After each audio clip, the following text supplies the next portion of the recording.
analytical about the part without the distractions. So I remind you again, if this group used the interlocking Ls and they got A's, but that group didn't use the interlocking Ls because they didn't need them. They were up for the choice, but they didn't use them. They got A's. Are these A's just as legitimate as that?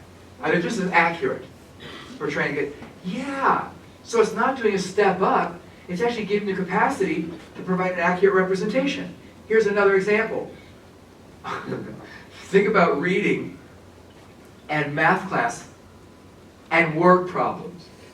Some kids do not read on grade level, yet the word problems are written on grade level.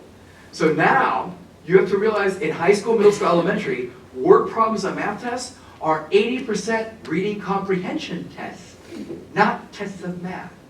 So I've got kids who don't understand what they're being read because they don't read cold silently for the first time on grade level. So I pull them out, and the rest of the class started working, and I go, hey, I'm just going to read this out loud with proper vocal inflection by somebody who respects the punctuation and knows what they're reading.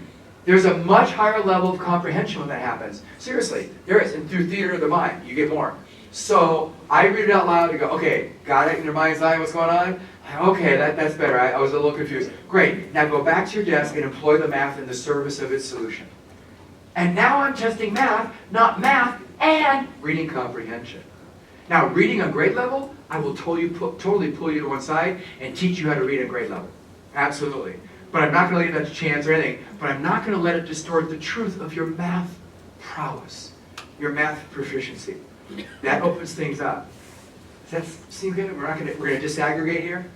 Well, here's one that might mess you up even further. What about late work? Does that look familiar? A letter grade down for each day late? Yeah, knowingly distorts the truth. If a kid is 5 days late and it nails it, so, but wait, it's only a D or an F now, depending how you count your grades down as you do that. It's a false sense that I'm teaching you to study well the first time, to teach responsibility by knowingly falsifying the grade. So if you have an A, you really demonstrate 100% excellence, even though it's 5 days late, I give you an F.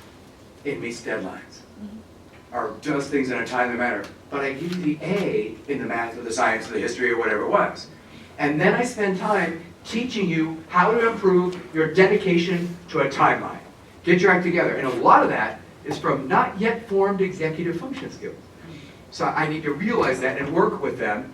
And I want to remind you that the larger world in which we work is actually a lot more tolerant of lateness than you might imagine. For example, I'm late paying the water bill. Usually I get a warning notice, then I get like a 30 days, then I get a little, there's got to be some cost. They're going to charge me more for, late delivery. But it's not instantly, you're 1 day late, we turn off your water, you die, you are dead to us. It's not that dire. It's a recoverable thing. They want to get you back on track and, paying for your bills and your water and all that stuff. So, Tom Schimmer is a good friend of mine. And we're like brothers from another mother. We finish each other's sentences. We're very alike. His book is really good, Grading from the Inside Out. I highly recommend it. It's listed later in your handout, Grading from the Inside Out. But this is a quote from one of his seminars, his webinars that he did. Oh, and actually from one of his articles. But the top blue and the middle blue, I wanted to just call attention to that. It's a really big misunderstanding that non-academic factors don't count. They really do count. But we actually know better ways to teach it than using punitive grading, right? But here's that middle part. It's not okay for students to turn work in late. It's also not okay to knowingly distort the accurate report of what they know. So you have to decide, I have a priority. Grades are accurate communication. I started out this morning talking about what is the purpose of grading as a part of that building the disposition. And if you truly think a grade should be accurate, then you would separate the report of timeliness from the report of proficiency in a particular academic standard. Unless the standard literally says, and does it all on time. As a side, every time. But most standards don't say that. So separate that out, it's actually more helpful to the kid. Well, I'm walking down the hallway and I say, is your assessment revelatory? Revelatory. Reveal story. Revelatory. There's your mnemonic for today, your memory device. As you're doing that, what does it mean? It means you actually write the standards at the tops of your tests and quizzes and projects and demonstrations and everything else. And they get a separate score for each one. What? Many middle school and elementary kids, so I've seen this as young as 2nd grade, they realize very quickly, I'm only as good as a composite report of my weakest areas allowed to be reported. Well, they don't say it like that. I'm only as good as my weak stuff. Let it be reported. That might be closer to it. But basically, if there are like 5 standards on a test or a project, and I'm gold in 2 of them, and I'm a miserable mess or 0 in the rest of them, give me credit for the gold inside me. Otherwise, I realize there's no way you're going to ever see the stuff that I'm really good at doing, so why should I bother? Because those 3 other ones I'm F, you weave it all together in some central tendency, or they might say, some big group grade, or whatever it was, and they go, I can't get past that, I'm not good at that stuff right now, so I just kind of give up. And you were supposed to assess and teach and grade to engender hope, not build despair, if you remember from this morning. So, here's a vivid example. I have 4 pretend students in 5 language arts pretend areas. This is the bar graph for student A. Now in your table groups, take the next 20 minutes and try to come up with the average for student A. I'll wait. Bill, they're laughing at me. Don, is this like the gifted group of educators? They laugh at Bill too. Oh. They're laughing at Bill too. Oh, okay. So, I'm going 70. You're going 70. Smarty pants, yes, it's 70. Well done, well played. But look at student B. Whoa! Student B, totally different profile. I should give different feedback to B than I do to A. I should do next steps very differently in instructional design. I should document progress differently for B than I do for A. Oh my, student C, conveniently absent every time there's a writing test.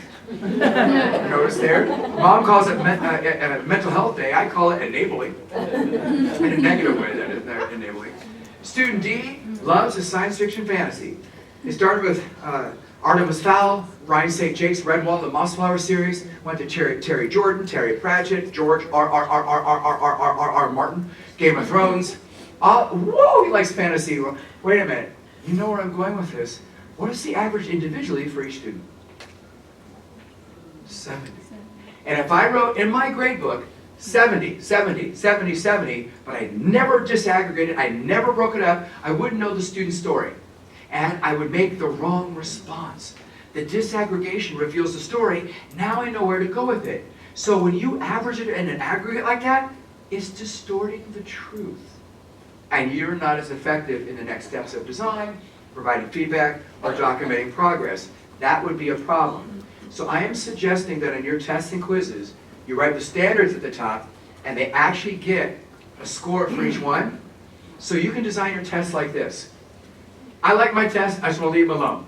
But next to each prompt, would you have a little legend or a key? And that would be at the top. But next to the questions, you'd have a little symbol. When you see this symbol or this emoji, it means this standard. Or you can use color coding. All the salmon font are this color, all the light blue are this, all the green are this, all the black, that's fine. But you can also do this. Here are all my questions for this standard. Here are all my questions for this standard. In other words, you set it up into sections by standard. Either way, you now have a test. At the very end, going back to this slide, you don't take all of that 3, 3, 3, 4, 3 and put it in some mathematical average. What you do is this. You have the standards written at the top of your gradebook, if that's where you're going to list it. And this test will appear 5 different places in my gradebook. And when the test is listed under that standard, it's the evidence from the test that speaks to that standard only. When it's under this standard, it's the evidence from the test from that section that speaks to that standard only. If I'm ever in a school that says, you must have at least 2 grades minimum per week, minimum of 18 grades for 9 weeks, or something along those lines, fight it. Push back. Wait a minute. Think about it. A grade is only for summative judgment at journey's end. Every 2 or 3 days, you're going to come to final learning of something. Doesn't it take like a week and a half sometimes, maybe 3 weeks to learn something rock solid? Yes. So if a principal's saying that, here's what I say back. Look, I will not grade because that's actually inappropriate, because it's great to say for the end of learning here, but here's what I'll do. Twice a week, I will do a check-in on their status and let parents and everybody know who's going online for parent oracle or peer review, whatever it might be, they will know exactly how that kid is progressing towards the goal. So I'll do feedback and a progress check twice a week, but I'm not going to do letter grades. Please don't make me do something so unethical, so inappropriate for this. They're safe for final judgment. And every principal with whom I've ever talked says, oh, that's fine, because they just don't want parents surprised. They want teachers to keep up with their assessment and reporting. And that's okay. I can do it formatively. It doesn't have to be done summatively. Does that distinction make sense? At least initially right now, to some degree. So yes, you can hold me accountable for reporting progress, but the idea of grades, I remind you again, summative assessment. Summative means post-learning. There is no more. This is the end of the journey. That's where we're allowed to use grades, percentages, and percentages. Now, if you want to, and the kid's like, yeah, but what grade would it be if I took the test today? We could put a pretend grade on it, but it's smoke, it's ephemeral, it's vapor, it's fog. Oh, look, it's already gone. It's not recorded in high stakes held against you in this particular moment. We're just aggregating it in the moment. Okay, pause. Avoid conflation. And then what was the one we just did? Starts with a D. Disaggregate. Those two kind of go together. All right? What, yeah, but what about this do you have? Anything that begs for a little clarity? Yeah. How would you, if you were to set up a grade book, Yeah. that instead of having different assignments as your column headings, Yeah. had standards, Yeah. how would you go about entering, if I have 3 different assessments for one standard, would you average those 3 assessments in the one category? You can or would choose. you put 3, you don't even ask me. I do. I just don't know. But how to- I don't average, and most Okay. people who get in this don't use mean. They use Okay. other forms of central tendency, the mode and the median. So Okay. what I would do for that is I'd look for the most consistent pattern of evidence over time. I would not use the average the grades. Just to remind you guys, in case you forgot, average is the most volatile of central tendencies. One outlier totally skews it higher, lower, and all over the place. If you were to look at averaging grades and then doing mode of the grades, that pattern of performance over time, the ones that would correlate with outside the school testing would be mode. Every single time it would. Median is the middle one out of a range of grades. That's second most correlating of outside the school tests. And physical, literal work performance later. So I would do the pattern of those, but it means I would have to have enough grades or marks to constitute our actual pattern. I couldn't just get away with 1 or 2 things. Sure. So if our grade books are set up to calculate a grade on the average, It's only because that's what that's the function that was enabled by those who bought the gradebook software. So how would you recommend for us Yeah. to follow what you're saying Yeah. while using the instruments that are given to Well, us first, to calculate that? volunteer to be on the committee to advise grading and reporting to the diocese. That's going to help. But secondly, I would also say this. Could you just tell everybody you're going to do it this other way and you just call it a pilot and then nobody gets freaked out? I'm just going to extend the pilot. We need a larger sample size. The following year, yeah, we're working with another elementary school. I need to have extend the pilot. In other words, find a way to extend the pilot, but maybe you don't want to do that because you want to keep your job and have financial stability. So in the microcosm of your class, can you do the wise and wonderful things and translate it to the diocese language so you can keep your job? Yes. So there have been times when I go, I need to do the mode. So what I'm going to do is I'm going to weight my column so when it calculates the average, it comes out to be the mode I know it should be. Okay. So I calculate the mode, and you can do everything I'm sharing on Excel. So your software should be do at least what Excel does. And I calculate the mode, and then I manipulate the system by counting this more or this less, so it comes out to be what I want. Sure. Okay. Now, are there times when it just didn't work out like that, and I have to succumb? I go, yeah, but I always send home an addendum explaining how the grades are tabulated.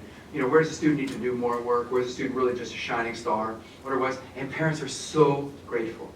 But I have 185 kids. So I had to learn how to streamline this. I have like 36 to 38 kids per class, 5 periods a day when I taught middle school. When I taught elementary and primary grades, I'd have to teach 7 different subjects to about 35 kids in my class. And so I didn't have a life. First year I did this, I didn't have a life because change is a process and it's hard. It's not an event. But second year, I had way more time. I would enjoy life. It was much better. So yeah, if you're going to go through this, do little bits at a time, but don't think you're going to get from 0 to 60 and do it perfectly in 1 month. It's not going to happen. But that's what I recommend. And then here's the thing. Many software packages will let you put a little form in subscript or sum, F-O-R-M, S-U-M-M, and you can put all of that, the formative and the summative, directly underneath the standard, or if your orientation is sideways, right next to the standard. So I always know oh, anything in pink is formative, anything in green is summative, or something along those lines, so I can very quickly decide which columns I'll actually count for the grade in terms of the pattern, and what was just descriptive feedback that would help along the way. Lots of ways to set this up. I will tell you that I get teachers who come to me during the summer school, our school doesn't let you do that, and I go to the teacher, or I go to the technical director or the principal and go, oh yeah, you can totally do that, just nobody ever asked me to enable that function. Oh, great. Or, yeah, our policy is not to do that, but if you change the policy, I can totally change the software to do that. In other words, dream big, because all your software, there is no software I have ever found in any state, anywhere in the world, that doesn't do this. If yours does not, it's because somebody chose that, not because it was incapable of doing it. So you never let the current perception of technology limit your instructional design, your pedagogy. You dream big and you bend technology to support instructional principles that are sound. I must pregunta. Are there more questions about this issue? Okay, we're going to do this next one, and then we might stop and do the I used to think, but now I think, or maybe the one after that, depends how fast this one goes. This one is from Leanne. I mean, you guys have done a lot with Leanne, so that's why I feel like I can go faster. But let's dive in. Ladies and gentlemen, a life science final project. Cytology unit, study of the cell. The teacher who did this, ask the teacher, what do you think it's assessing? What I think it's assessing? The family's capacity to buy giant, honking big styrofoam balls and cut them in half without a lot of shavings and little pieces that fall off, and then find colorful clay that would represent the organelles inside a cell, put it up there with a little legend or a key that, based on a diagram they saw online or in a textbook. That's it. So then I go to this teacher and I open up the standards for cytology. And like, okay, where are they showing, like it says right here, difference between cell wall, cell membrane. Vacuoles, what's the role of a vacuole? Messenger RNA is like newly important with the world of coronavirus, and that's in here for COVID. Yeah, good. And what about the function of each of those things? What about what happens in mitosis, in the chromosomes, in the nucleus during this time? What is cytoplasm made of? All these different things. Oh, none of it's there. This is an Alexander no good, very bad, horrible assessment. This is awful as an assessment, yet this is the most influential in this teacher's class, the highest effect, highest influence. No! Terrible high stakes thing. This is an awesome thing to do as you're teaching kids the organelles of a cell. The kinesthetics and tactile of shaping the different organelles, you would learn so much.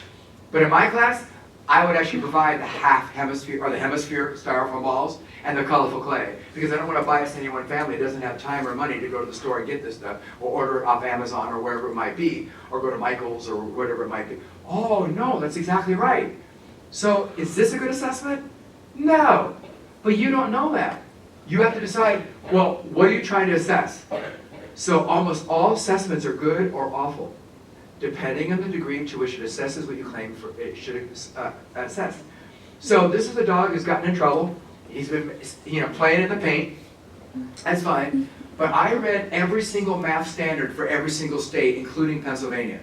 Silly boy that I am, I did it for 5 other subjects. I need to get a life. But in my graduate program, we were focusing on the math standards here for this first part. No state, including Pennsylvania, has a nice, neat math notebook. I grade against standards, not the methods used to get children individually to the standards, remember? If I'm going to be accurate in my communication. Some kids have messy, awful notebooks, and they do a little bit and then just kind of give up on it. But he totally demonstrates the math. I can't take your grade down because you didn't turn a notebook. That was me emphasizing you were compliant. Nowhere is compliance in any standard. So I grade against that. So I'm reminding you that the DNA of evidence, being evidentiary, must be in your whole program. These are examples of what were you thinking as you did this as an assessment. I've seen all of these done, perpetuated. The one down below, here's an example similar to that from my own background. I grew up in Northern California, San Jose, Santa Cruz area, and Santa Clara County Public Schools was the official school district. And we did Spanish missions. Somehow, every social studies year, I had to make a Spanish mission. If there's ever a choice, can you make a Spanish mission or do these other 4 things? I would always choose Spanish mission. So sugar cubes with paste in between the sugar cubes, the clay with the ristras, I can still smell it. I love making Spanish missions. I made San Rafael, San Luis Obispo, Santa Clara. I made all these different missions. Yeah, I can't tell you one thing about Spanish missionaries, which is the whole crux of the entire curriculum. Oh, so it really has to promote that learning. So here's one of my mea culpa, comeuppance moments in my particular development, maybe in yours. Oral dictation spelling test. What? You know, you call out 20 words on a Tuesday or Friday, depending when folders go home. Or when you send home digitally, and the kid writes the words down. What does that test? Listening skills and memorizing 20 words a week. It does not test spelling. Oh, so in 1980, 81, 82, we were really concerned about this. And we go, I had kids with 36 school weeks, which is a typical school year, with hundreds. And at the end of the year, I still couldn't tell if you were a good speller or not. You were good at taking these tests, but they were not indicative of the evidence of good spelling at this grade level. So we had heart-to-heart with each other.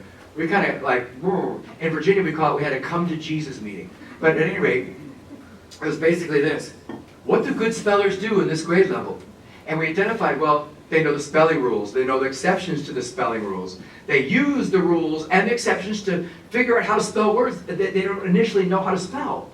I could give them something at their Lexile number, at their readability level, and they can figure out which words are misspelled and fix them using whatever resource a reasonable adult would use to fix misspelled words, all that stuff. Now, that's how we design our tests, so they look like that.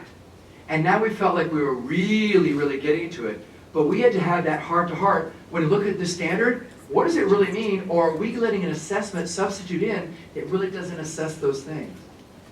Oh.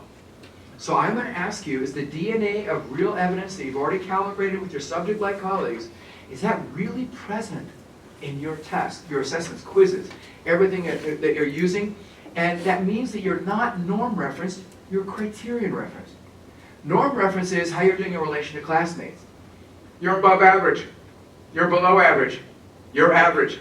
Averagidity has nothing to do with what we're talking about. Don't let that happen and creep into your rubrics and your proficiency scales. So he's above average in class. That's norm reference. I want to know, yeah, but what did he learn? Now we're talking about stuff we can do. Very different. So this is the slide I use with parents at back to school night. That you have an undiluted, accurate report of what your kid knows regarding everything we claim to teach. Your child knows the dual nature of light is both particle and wave, and he knows it to this degree. He knows about capitalizing proper nouns to this degree. So we disaggregate that out. Now, if you think about a report card, it usually has like the general category, science, music, ELA, whatever it might be. Underneath, those are those subcategory umbrellas. So we actually give a grade for the underneath part, but not one overall grade. That really helps parents. Now they know how to help their child as they're moving forward. Here's the kicker though. You're never coy. You're never secretive. What does that mean? What if a kid comes up to you and says, is this going to be on the test? You haven't done your job. If that's my litmus test. Because they should always know what's going to be on the test. You're very transparent.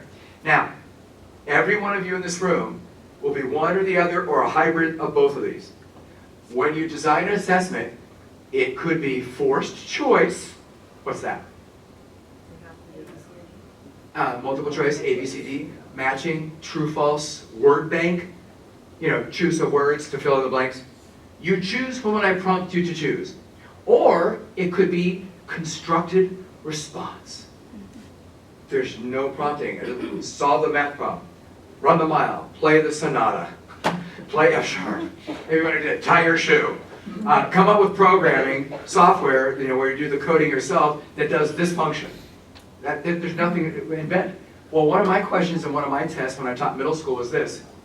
Hey everybody, on the test in 5 weeks, number 6 will be this.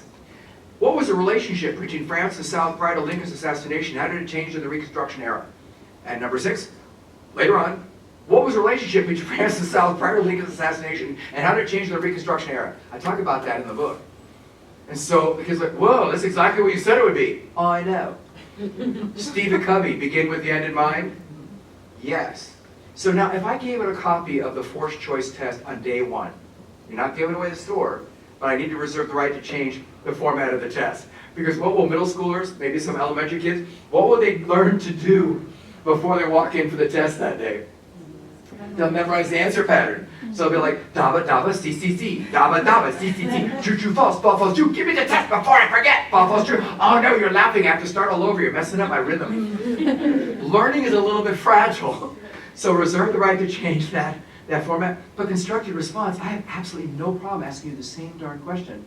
If it's something that's large and complex, if I think you're simply going to memorize things, I'll change the raw data you're using. So the math problems, I might change the denominators. The exponents might be cube roots, or maybe cubed or squared in the exponents or something. Change the coefficients, but you have the same math problem, roughly. If I said, compare two pieces of poetry in terms of these three literary elements, I change the poems you have to use. If I was going to do a test on you graphing data, I give you a different set of data, but basically it's the same kind of graph, because I don't want you to memorize answers. So what happens is, while you're talking in class, 3 or 4 days into the unit, you get a lot of kids starting to do this. Hey, what he said, that's actually number 7. Write that down, right? We talked about that before. You're beginning with the end in mind. Kids remember it longer for having the brain primed to determine what is salient. So I'm just saying, you're never going to keep it in the dark. That's the wrong move. Well, it might be in the test, it might not be in the test.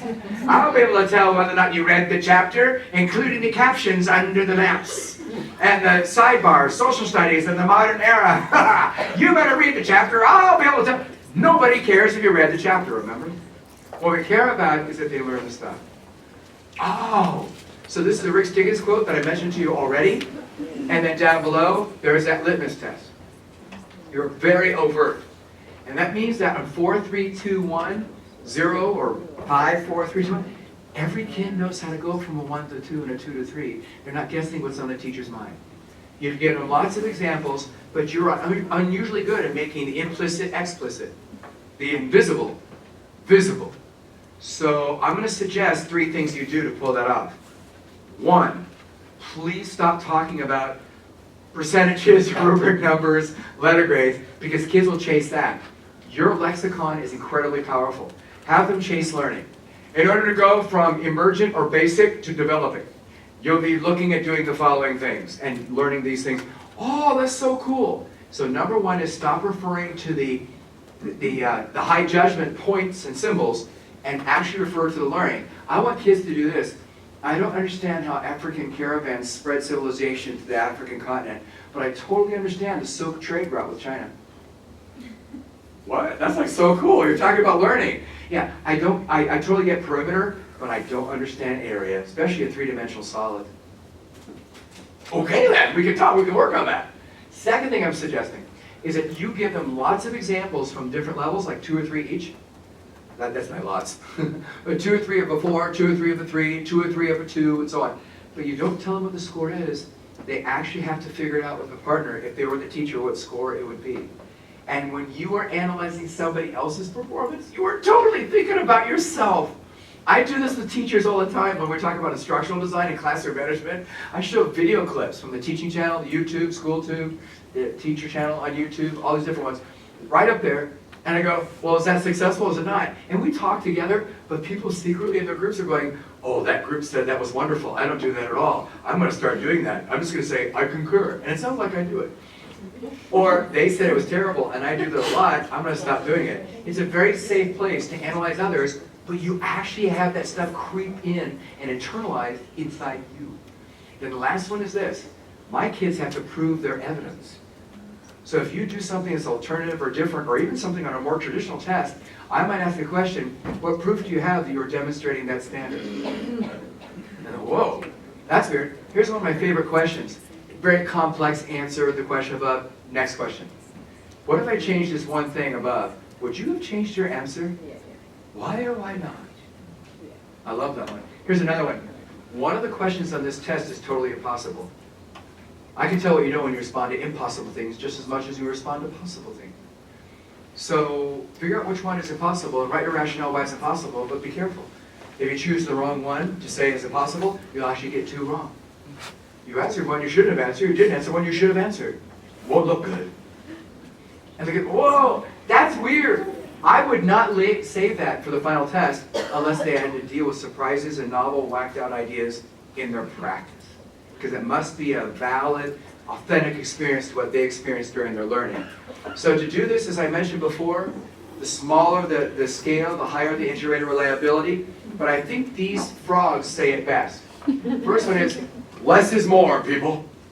First, fewer levels. That's what the second frog is saying, go to smaller scales. But the third frog wisely says, yes, but you have to delineate how this evidence is different than the one above or below it to make the proficiency levels. And the fourth frog has the best one of all. I think I can see Wichita from here. What you see in front of you right now is a proficiency scale. So there's just colors. So can I just tell you, this is a grade. This is actually, this torn sheet of paper right here with this color yellow is a grade. A whole word can be a grade. A grade is just a symbol we use as a nonsense placeholder for the evidence descriptor we don't have time to write out.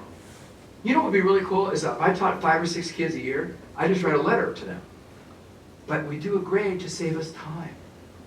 Oh, so every grade, every symbol, whether you use blue moons, green stars, or the whole Lucky Charms, the symbol doesn't matter.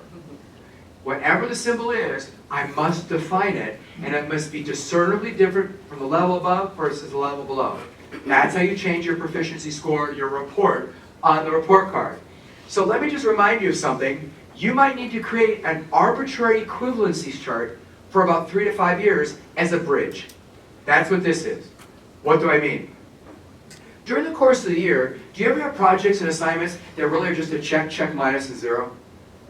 That's a 2.0 scale, 210, if you have to make it numerical. Okay? Do you ever have projects that really lend themselves to percentages? Yeah. Do I ever have projects where I should use a 3.0 rubric? This one really calls for a 6.0 rubric. In other words, a lot of different scales throughout the year. Yes, you're totally allowed to do that. What? What we do is I look at the kid's work and I analyze it against a proficiency descriptor. So this is true, this is happening, so that means he's approaching proficient. Then I look at what the diocese or my local school has said, well, if it's approaching proficient and using a 3.0 scale, what number will I write? By the way, what number is that? 89. No, it's a 3.0 scale, not a 100% scale. So where's the 3.0 scale? And then go to whatever approaching proficient is. So it's, well, it's a 3.0 scale, so it'd be a 2. Yeah. So wait a minute. I'm always going to pivot through the evidence descriptor. So I'm looking at going, is this, what does it say? Is this basic elements? Is it approaching proficient or is it proficient? It is approaching proficient. So I'm using an ABC scale. What letter would I write? B. On a 3.0, I would write what? On a 4.0, I would write? 3. I know 2 out of 3 is different than 3 out of 4. 0.66 with a repeater bar rounded up to 67%, or a 75%.